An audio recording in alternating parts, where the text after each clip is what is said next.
Hola, hola, ¿cómo están todos? Bienvenidos a este nuevo ciclo que comienza precisamente hoy, desde la publicación, mejor dicho, de este nuevo producto que impulsamos de la Secretaría de Extensión Universitaria de la UMPA. 30 años de la UMPA, que se van a cumplir dentro de unos pocos días nada más, en 30 minutos, en varios 30 minutos. En realidad vamos a estar recorriendo la historia a través del testimonio de diversos personajes que fueron parte muy importante de todo el recorrido, de toda la trayectoria de la universidad en Santa Cruz. Mi nombre es Federico, me acompaña Virginia en su casa. ¿Cómo andas, Vir? Muy bien, muy contenta, feliz y orgullosa de estar formando parte de este festejo, esta celebración tan importante que es parte de la historia de nuestra universidad, de la provincia de Santa Cruz. ¿Cuántas vidas ha cambiado la Universidad Nacional de la Patagonia Austral? Qué suerte que existe la UMPA. ¿Qué sería de la vida de tantas personas, de nuestras vidas, por ejemplo, si no existiera la UMPA? ¿Te lo pusiste a pensar eso alguna vez? La verdad que no, porque, bueno, gran parte de mi vida, más de la mitad de mi vida, la transcurrí en la universidad, ya sea desde mi época como estudiante o hoy que nos toca trabajar precisamente en la universidad. Y no solo pensando en eso, sino en la cantidad de gente que conocimos en todo nuestro recorrido en la universidad. Muchas historias. Y bueno, nosotros también somos parte de la historia de la UMPA, ¿no? Pero ¿cómo se formó? Hoy nosotros vamos, llegamos, vos querés estudiar, vas, tenés una universidad, podés elegir un montón de carreras, es una universidad que creció mucho y que sigue creciendo. Pero ¿cómo surgió? ¿A quién se le ocurrió? ¿Cómo fue todo ese proceso de creación de una universidad aquí en el sur argentino? Y nos pasaron un dato. ¿Con quién tenemos que charlar para conocer todos estos detalles, todas estas particularidades que tuvo la universidad en sus orígenes? Y bueno, y todos, o la gran mayoría, coinciden en un solo nombre, ¿no? En Carlos Pérez Racetti, quien fue, está bien decirlo, ¿no? El primer rector de la UMPA. Exactamente, así es. Fue docente también, estuvo ocupando otros cargos también dentro de lo que es la educación en la provincia de Santa Cruz. Y bueno, tiene una historia riquísima y él es la persona indicada para contarnos cómo surgió la UMPA, primero la UFPA y después UMPA. Pero también previo a eso hubo otros institutos. En fin, muchísima gente involucrada que tuvo que ponerse de acuerdo para crear lo que hoy es la UMPA. El primer invitado de hoy, el primer invitado de este ciclo, mejor dicho, entonces, Carlos Pérez Racetti.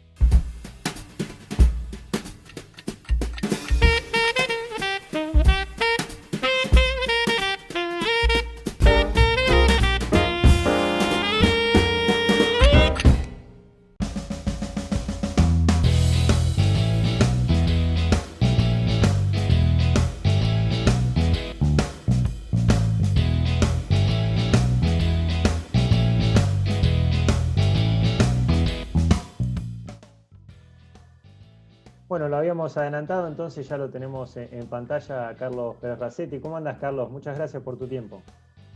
Hola, ¿cómo les va? Muy bien, por suerte, dentro de las restricciones propias de la pandemia y todas esas dificultades que en mi caso no han sido tan terribles, pero fuera de eso todo bien. Bueno, lo comentábamos al principio con Virginia, este año tan particular, justamente son los 30 años de la UMPA, ¿no? Nos encuentra en nuestras casas, habituándonos a esta normalidad que nos obliga la pandemia, pero bueno, no quita la posibilidad de seguir en contacto y de recordar cómo eran o cómo fueron los inicios de la universidad. Carlos, ¿qué nos podés comentar de los comienzos de la UMPA, antes de que sea UMPA, precisamente, ¿no? Bueno, vamos a hacer justamente un comentario relativo a estas situaciones que tenemos ahora de pandemia. Si esto nos hubiera pasado en el primer año de la UMPA, en el año 91, digo porque la UMPA se fundó como USPA el 6 de diciembre del 90, entonces el primer año que tuvimos actividades ya como universidad fue el 91. Bueno, si eso hubiera pasado ahí, no hubiéramos existido, porque en esa época la UMPA no tenía, la USPA de esa época, no teníamos ni fax. Es más, en esos días estaba apareciendo el fax y había alguna que otra oficina de gobierno que tenía, y era toda una curiosidad. Teníamos los teléfonos fijos y eso era todo. De hecho, tuvimos 2 emergencias durante mi mandato de rector, que duró hasta el 95. Una fue la Gran Nevada justamente del año 95, en la que quedaron varias localidades aisladas, y me acuerdo que nos comunicábamos con los de Río Turbio, porque en la unidad académica de Río Turbio estaban peor. Es decir, ahí era donde no podían viajarse por la ruta. De hecho, algunas personas, entre otros en ese momento el vicegobernador, había quedado varado en la ruta con su vehículo, había un colectivo que había quedado varado y la gente estaba refugiada en un albergue que era una de esas postas que solía haber en los caminos cuando los recorridos exigían, digamos, repostar, digamos, más seguido. Así que bueno, nos comunicamos para ver cómo estaba la situación, qué cosas faltaban, qué nos faltaba. Y la otra emergencia fue la del volcán Jackson, que fue la erupción de este volcán del sur de Chile, un poco al norte, ubicado de Chilecito, que es el pueblo de Chile que está del otro lado del lago, digamos, donde están los antiguos. Y ese volcán inundó de cenizas una franja que, con perdón de la cita, generaba como una camiseta, digamos, de River en la provincia, ya que era una cinta que recorría del noroeste al sudeste de Santa Cruz, afectando a varias localidades, Gregores, Los Antiguos, Perito Moreno, San Julián, y con repercusión, aunque menor, en Caleta Olivia, Truncado, Río Gallegos. Es decir, fue también una cosa complicada, sin que se lamentaran víctimas, ¿no? Pero sí con, bueno, salvo animales. Murieron muchos animales, muchos pájaros y muchas ovejas y animales de mamíferos pequeños, porque obviamente la ceniza en los lugares donde estaba inundado les impedía comer el pasto. Y bueno, eso afectaba también la salud, etc. Bueno, esas fueron 2 emergencias que no exigieron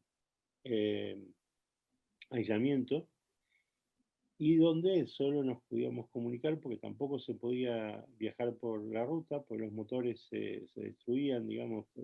La ceniza volcánica es como el culoide, es decir, una cosa muy corrosiva que entra por los filtros, que arruinan los motores, etc. De hecho, los aviones tenían que ir por Chile para venir para el sur, porque tampoco podían cruzar esa franja, digamos, de ceniza en suspensión. Bueno, esto no tiene que ver con la creación de la UMPA, pero sí tiene que ver con esa primera historia. Y lo que decía recién, ¿no? Si hubiéramos estado en esa época cuando se daba una pandemia como esta, hubiéramos estado aislados y solo nos hubiéramos podido comunicar por teléfono, no se hubiera podido dar clase, no estaríamos haciendo esta entrevista de este modo. Las cosas hubieran sido mucho más complicadas, por supuesto. Bien, Carlos, en la introducción hablábamos con Fede de que pensando en cómo se creó la universidad, qué hubiera sido de nuestras vidas y de la vida de tantos miles de santacruceños y no santacruceños también, que tuvimos la suerte de pasar por las aulas de esta institución, hoy, en el caso de Fede y mío, estar trabajando. Qué suerte que existe la UMPA, pero ¿cómo surgió? ¿Cómo fue esa génesis? Fue algo simple, porque fueron muchas personas que estuvieron involucradas, ¿no? Que en algún momento tuvieron que ponerse de acuerdo para crear lo que hoy es una institución consolidada. ¿Cómo fue ese proceso? Nada es simple, nada es simple nunca, y crear algo tampoco es simple. Y tampoco lo es cuando en realidad se da como se dio el caso de la actual UMPA, que se construyó de abajo. Si bien hubo decisiones políticas que favorecieron el desarrollo de lo que actualmente es la UMPA, la verdad es que no tuvieron la continuidad necesaria por razones que tienen que ver con las interrupciones de los ciclos políticos, etcétera, que se fueron dando.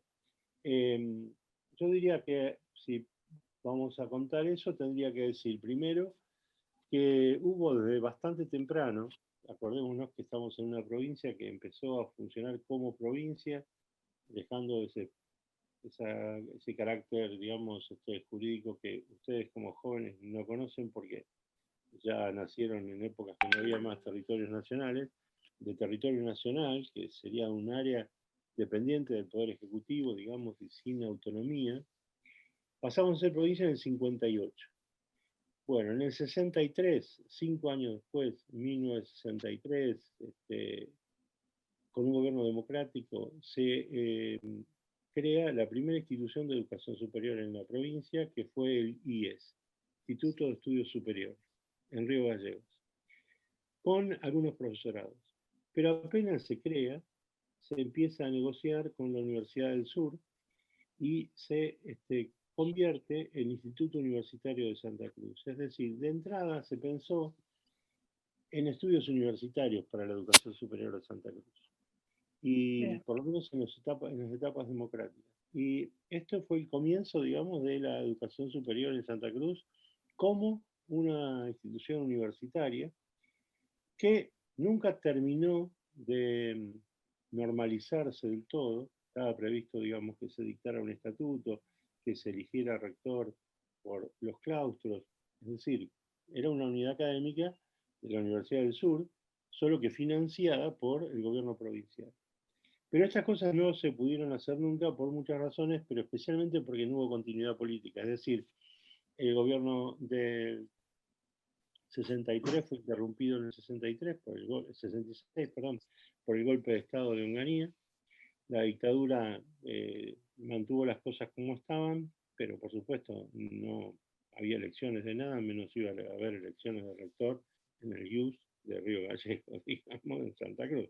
Claramente. Así que eso siguió todo así, siempre de manera de algún modo provisoria, y cumpliendo la supervisión de Bahía Blanca de manera con altibajos, es decir, con mayor intensidad en algunos momentos que en otros, dependiendo mucho de quiénes eran los responsables en un lado y en el otro, es decir, quién estaba de rector en la Universidad del Sur, si le importaba o no, y en las facultades, que no son facultades, son departamentos en Bahía, que tenían que ver con las carreras que se dictaban acá, que dependían de allá, y ellos eran los que nombraban los profesores.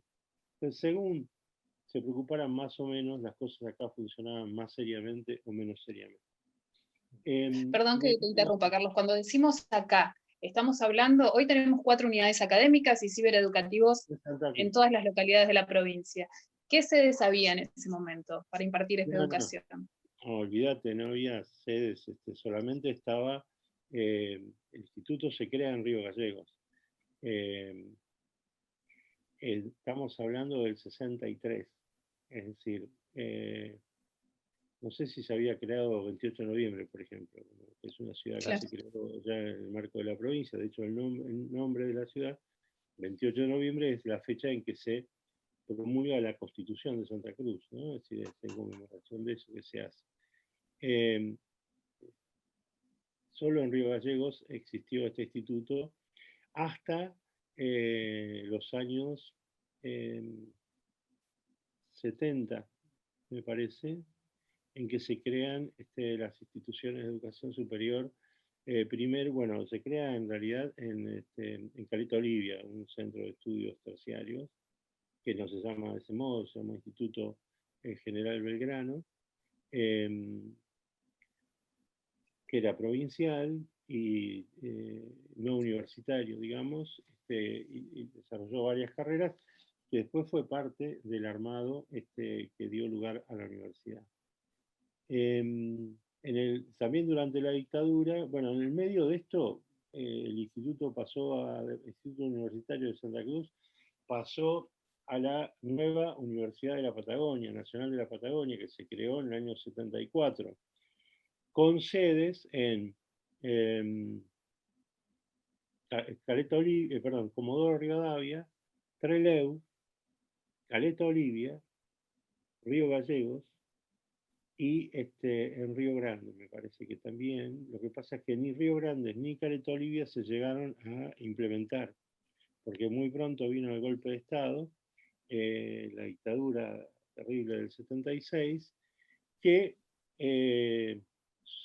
redujo esa Universidad de la Patagonia recientemente creada solo a Comodoro Rivadavia, donde convivió durante un tiempo con la Universidad de la Patagonia San Juan Bosco, hasta que durante la misma dictadura se fusionan, porque el Estado le compra a los salesianos los edificios y en el acuerdo de que se hacía cargo también de las carreras y alumnos y profesores de la ex ya Universidad de la Patagonia San Juan Bosco de los Salesianos. Y de ahí viene que la Universidad Nacional de la Patagonia se llama San Juan Bosco, es decir, porque durante la dictadura, cuando se fusionan esas dos instituciones, se le pone ese nombre que era el de los salesianos, que dejó de existir.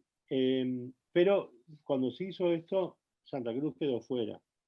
Ni se volvió a restituir esa sede que estaba prevista para Caleta Olivia, ni el Instituto de Investigaciones que estaba previsto para Deseado, que lo nombré recién, pero que también estaba previsto, ni la sede en Río Gallegos, que existió durante muy poco tiempo, durante el año 75. Y después volvió a ser el Instituto Universitario de Santa Cruz, y la Universidad de la Patagonia no estuvo más en la provincia de Santa Cruz. En la dictadura se crean un instituto de estudios terciarios, un centro de estudios General San Martín en Río Gallegos y uno en Caleta Olivia, que ya mencioné, el General Belgrano.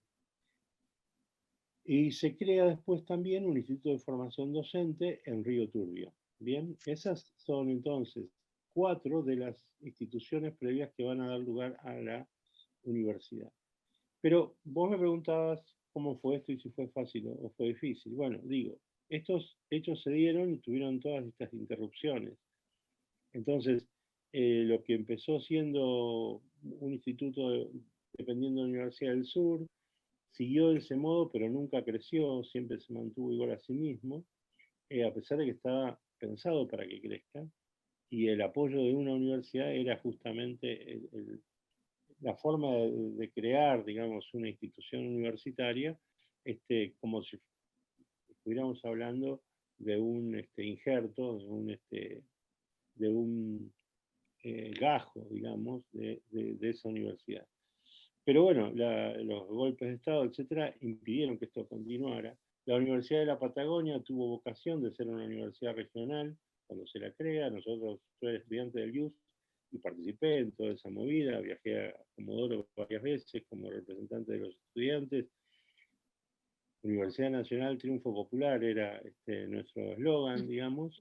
Y fue un triunfo popular que duró poco y después se achicó. Quedó todo en Comodoro y nosotros, Santa Cruz, quedó olvidada, digamos, de esta movida universitaria. Bueno, no fue lo peor que pasó durante la dictadura, así que no, tampoco tenemos que llorar por eso. Cuando vuelve la democracia, a mí me toca ser subsecretario de Educación de la provincia de Santa Cruz. Estamos hablando de diciembre del año 1983, cuando gana Alfonsín a nivel nacional y gana Puricelli en Santa Cruz. Como subsecretario de Educación, yo venía del universitario y la idea no es, bueno, utilicemos este mecanismo de la asociación con universidades para ir formando una universidad en Santa Cruz. Así que tomé algunas decisiones que al principio no fueron bien recibidas, para nada, como por ejemplo adscribir todos los institutos de educación superior, que eran, como decía, el de Caleta Olivia, General Belgrano, el de Río Gallegos, San Martín el Instituto Universitario de Santa Cruz en Río Gallegos y el Instituto de Formación Docente en Río Turbio, a escribirlos todos al IUS. ¿Por qué al IUS? Porque el IUS era el que tenía carácter universitario. Y esa era la idea. Y porque además teníamos que resolver problemas. Durante la dictadura habían hecho la gran idea de crear carreras universitarias en los centros de estudios terciarios. Es decir, en el centro de Caleta Olivia había una licenciatura en gas y petróleo y en Río Gallegos una licenciatura en administración. Y había un decreto de mucho tiempo antes que prohibía a los institutos que no fueran universidad dictar carreras de licenciatura. Es decir, el título de licenciado siempre fue un título, licenciado y equivalente, dice la actual ley de educación superior, siempre fue un título reservado para las universidades. Entonces teníamos un gran problema porque iban a egresar estudiantes a los que no les íbamos a poder dar un título. Porque si le hubiéramos dado un título de licenciado, primero cometíamos un acto ilegal y segundo, el título era nulo. Es decir, estaríamos engañando. Entonces tuvimos que poner al fiscal de Estado que haga un estudio para tener un aval legal, para decirles a todos, muchachos, no podemos dar este título. Por supuesto que no fue bien tomado por los estudiantes que estaban recibiéndose, ni que los cuento, porque tenían derecho a enojarse, y usaron ese derecho con mucho fervor, digamos, con mucha potencia, porque es lógico, si vos estás por recibirte de licenciado y te dicen tu carrera no existe, bueno, así que tramitamos soluciones para eso, y dos soluciones fueron las que dimos. Por un lado, un acuerdo con la Universidad Nacional de la Patagonia, San Juan Bosco, que entonces convirtió esa licenciatura en una ingeniería en petróleo, bancada desde el punto de vista académico por la universidad. Y entonces hicimos algo parecido con la carrera de administración en Río Gallegos. Y el que quería recibirse con el plan de estudio original iba a recibir el título de analista, que es un título que sí se podía dar a nivel terciario. Como ven, no era fácil ni cuando estábamos en el gobierno. Quiero decir, en ese momento yo, por lo pronto, era el jefe de la educación de la provincia, y así todas las cosas eran difíciles. Yo dije en algún momento de la charla que cuando ascribimos todas estas instituciones al IUS, esa decisión no fue bien recibida. No, y fue peor recibida en algunos lugares que en otros. En Caleta Olivia, peor que en cualquier otro lado. ¿Por qué? Y bueno, porque se subordinaba a un instituto que estaba en Río Gallegos, instituciones preexistentes que estaban en Río Turbio y estaban en Caleta Olivia. Pero tampoco se tomó demasiado a bien en Gallegos mismo, donde estas dos instituciones, el IUS y el Centro de Estudios General San Martín, en realidad funcionaban hasta en el mismo edificio. Y durante un tiempo tuvieron los mismos directivos. Pero bueno, a nadie le gusta pasar a depender de otros y no entiende para qué. Y se ve que no se logró explicar bien para qué. Digamos, más allá de que durante ese tiempo logramos conseguir profesores, resolvimos el problema de los... Digo, logramos conseguir profesores porque durante la dictadura había quedado muy desmantelada toda la educación superior, se habían improvisado profesores, etc. Y teníamos este problema de títulos también.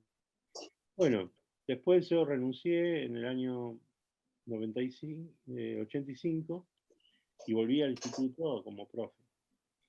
Pero al año, en el 87, me eligen rector del instituto. Es decir, finalmente, nosotros cuando estaba yo de subsecretario habíamos empezado los trámites para hacer el estatuto y que se normalizara el instituto y se eligiera rector o rectora por primera vez. Eso se paró cuando yo me fui, pero lo volvieron a impulsar los profes y los alumnos del instituto.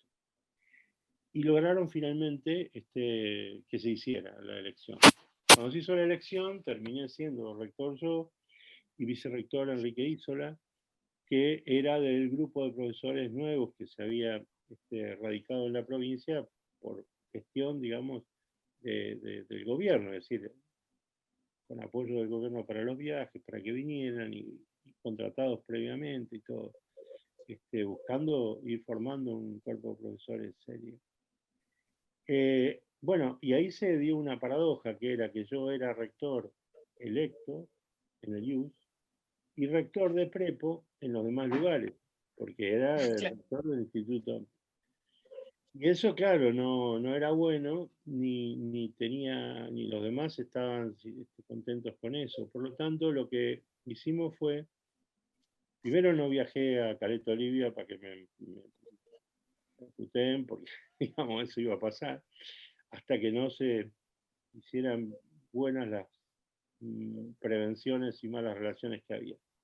Pero mientras, acordamos crear un consejo. Entonces, yo era rector, pero más allá de que fuera rector, todas las decisiones se iban a tomar por consenso en ese consejo que estaba integrado por el directivo de cada institución, un profesor de cada institución elegido por sus pares y un alumno de cada institución elegida por sus pares. Entonces, ¿qué quiere decir por consenso? Que si alguien vota en contra no se toma la decisión. Exige un esfuerzo muy grande de estar de acuerdo. Pero el planteo era muy fácil. Lo que dijimos fue, a ver, ¿qué hacemos? ¿Pedimos que se derogue la inscripción y cada uno por su cuenta? ¿O usamos este mecanismo, usamos el poder que tenemos de dictar medidas a través del poder del rector, pero haciéndolo por consenso, y caminamos hacia un sistema de educación superior que nos dé satisfacciones, que realmente sea bueno, que pueda crecer, que pueda sostenerse? Porque la verdad es que lo que teníamos era muy pobre. Bueno, yo creo que ahí lo que ayudó era que para atrás uno miraba, estaba el abismo, es decir, veníamos de cosas muy malas, todos. Entonces, por lo menos esto era una posibilidad, una herramienta para crear un futuro. Para que esto funcionara se tuvo que dar un montón de cosas que uno dice son casualidades, qué sé yo, es decir, que de golpe la persona que bueno, queda como vice cuando eligen gobernador, de nuevo el segundo gobernador en la provincia del VAL, un peronista, va con un vicegobernador del MIR, que era un diputado que había hecho una buena fama, un tipo además con mucha prestancia, Granero de San Julián.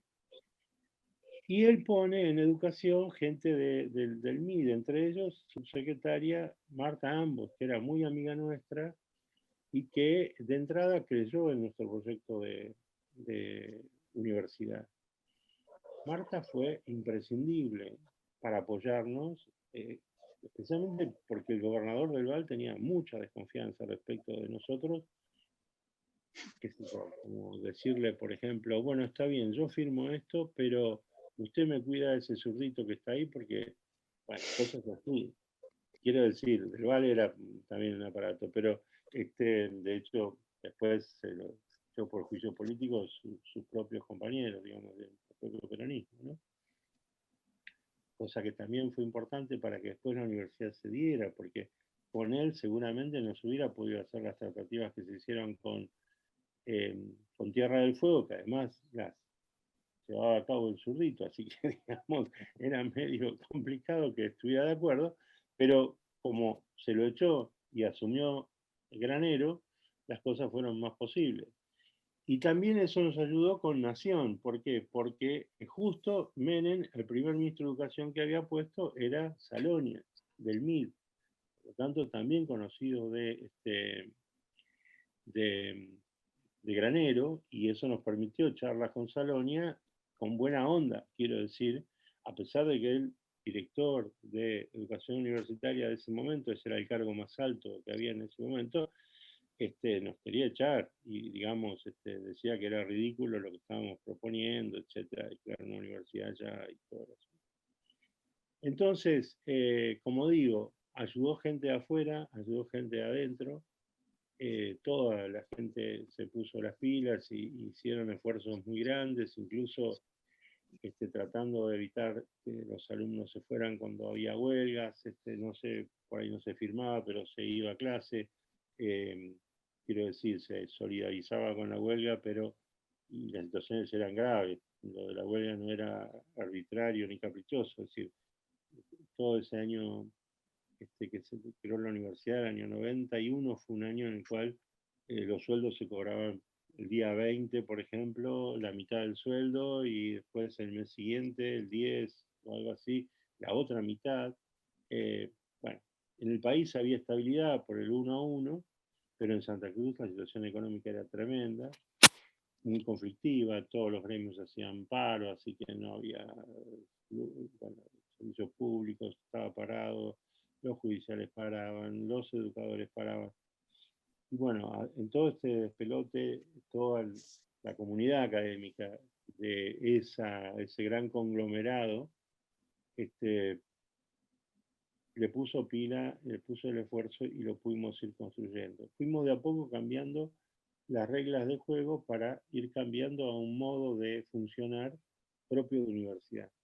Para eso logramos una ley, que era una ley que le daba autarquía a este conglomerado, digamos. Es decir, esto que habíamos dicho de palabra, bueno, hacemos un consejo y votamos todo por consenso en ese consejo, se convirtió después en el Consejo de Educación Superior de la provincia, que cuando hicieron la ley le dieron buena autarquía, es decir, manejábamos nuestros propios presupuestos,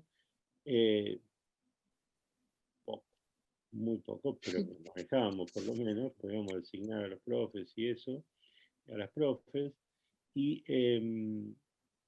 incluso quedó bajo nuestra jurisdicción la aprobación de los planes de estudio de educación superior de los privados. Los gritos que pegaba el cura salesiano de Río Gallegos, que tenía un instituto terciario, no se imaginan. Tenía que negociar con nosotros, que éramos un poquito más exigentes que los ministros de educación, que nunca se quieren pelear con la iglesia, digamos.